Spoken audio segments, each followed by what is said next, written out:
joriy yilning 7-may sanasida davlatimiz rahbari tomonidan tibbiyot tizimiga aloqador katta kengaytirilgan videoselektor yig'ilishi o'tkazdilar. Bu videoselektor yig'ilishida demak tibbiyotda dolzarb 90 kunlik demak o'zgarishlarni belgilab berdilar. Bular o'ziga 5 ta maqsad hamda 19 ta vazifani olib, o'sha tibbiyot muassasalarini shu demak rangidan, ularni yoritilishidan, ya'ni shu bemorlarga yoki qabulga keladiganlarga ro'yxatxonada yaratiladigan sharoit, bemorlarni qarindoshlari, yaqinlari uchun kutish zallarini tashkil qilish, qolaversa ijtimoiy himoyaga muhtoj yoki nogironligi bo'lgan bemorlarimiz uchun tibbiyot muassasalarida belgilangan tartib asosida sharoit yaratish hamda ularga ham oddiy aholi qatori imkoniyatlarga ega bo'lish uchun demak bir qancha topshiriqlarni berdilar. Ana bugungi kunda viloyatimizda 251 ta davolash profilaktika muassasasi faoliyat yuritayotgan bo'lsa, ham birlamchi tizimimizda, ya'ni qishloq joylardagi mahalla tibbiyot punktlari, oilaviy poliklinikalarimiz, oilaviy shifokorlik punktlari,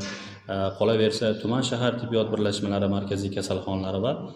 viloyatdagi davolash profilaktika muassasalarida davlatimiz rahbarining topshiriqlariga ko'ra tibbiyotdagi 90 kunlik o'zgarishlar bo'yicha ishlar jadallik bilan olib borilmoqda. Xuddi shunday G'ijduvon tumani respublikada 15 ta tumanlar qatori namuna tajriba tariqasida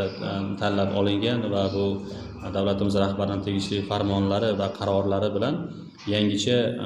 demak boshqaruv, yangicha tizimga o'tmoqda. Bundan ko'zlangan asosiy maqsad demak birinchi navbatda shu G'ijduvon tumanidagi demak tibbiyot tizimidagi struktur o'zgarishlar. Ya'ni G'ijduvon tuman tibbiyot birlashmasining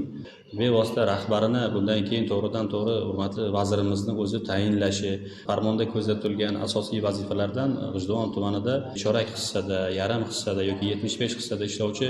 xodimlarni bo'lmasligi, ularni barchasini butun bir hissaga o'tkazish hamda kunlik 6 soatlik yuklamasini berish, shu bilan birgalikda tibbiyot xodimlarini manfaatdor qilish, ya'ni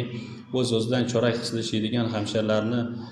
yoki vrachlarni ish birligi bir hissaga ko'tariladigan bo'lsa, bularni oyligi 3-4 barobarga oshishi ko'zda tutilmoqda. Tibbiyot xodimlari belgilangan tartibda amaliy hamda nazariy bilimlari baholanib, ularga vrachlarimiz hamda hamshiralarimiz uchun maxsus sertifikatlar taqdim qilinadi. Maxsus sertifikatlarni qabul qilinishini o'zi bularga oylik maoshini qadar ko'tarilishiga, xuddi shunday hududda o'tkaziladigan yuqori texnologik jarrohlik amaliyotlarini bajaradigan shifokorlarni ham oylik maoshlariga 100% gacha ustamalarni to'lanishi, xuddi shu bilan bir qatorda chekka hududlarga tibbiy ko'riklarni tashkil qilinishi yoki profilaktik tadbirlarni amalga oshirilishi, skrinlarni amalga oshirilishi uchun qo'shimcha mablag'lar yoki ayrim holatlarda mutaxassislarimizni e'tiborsizligi natijasida kelib chiqadigan asoratlar, o'lim yoki nogironlik bo'ladigan bo'lsa, o'sha xodimlarga belgilangan tartibda qonunchilik asosida intizomiy jazo,